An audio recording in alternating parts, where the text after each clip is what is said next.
नमस्कार, म चाहिँ प्रदीप गेवाली, सुनगाबा पब्लिक स्कुलको भूभू विद्यार्थी एवं अहिलेको सुनगाबा पब्लिक स्कुलको भूभू विद्यार्थी मञ्चको सदस्य र सुनगाबा भूभू विद्यार्थीद्वारा चाहिँ अहिले सुनगाबा सिङ्गिङ आइडल यानि कि भोइस अफ रूपन्देही आयोजना हुन गइरहेको छ।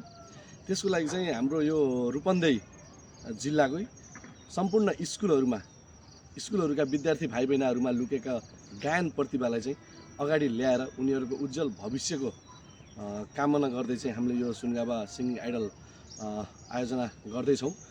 र मैले के भन्न चाहन्छु भन्दा यो रूपन्देही जिल्लाभित्रकै सम्पूर्ण स्कुलहरूका विद्यार्थी भाइ बहिनीहरू चाहिँ यो सुनगाबा सिङ्गिङ आइडलमा चाहिँ भाग लिनको लागि उपस्थित भइदिनुको लागि हार्दिक अनुरोध गर्दछु। र हाम्रो चाहिँ मेगा अडिसन यानि कि डिजिटल अडिसन चाहिँ मङ्सिर 1 देखि मङ्सिर 4 गतेसम्म हुन गइरहेको छ। र सम्पूर्ण विद्यार्थी भाइ बहिनीलाई चाहिँ मेरो धेरै धेरै शुभकामना व्यक्त गर्दछु। हस्, धन्यवाद।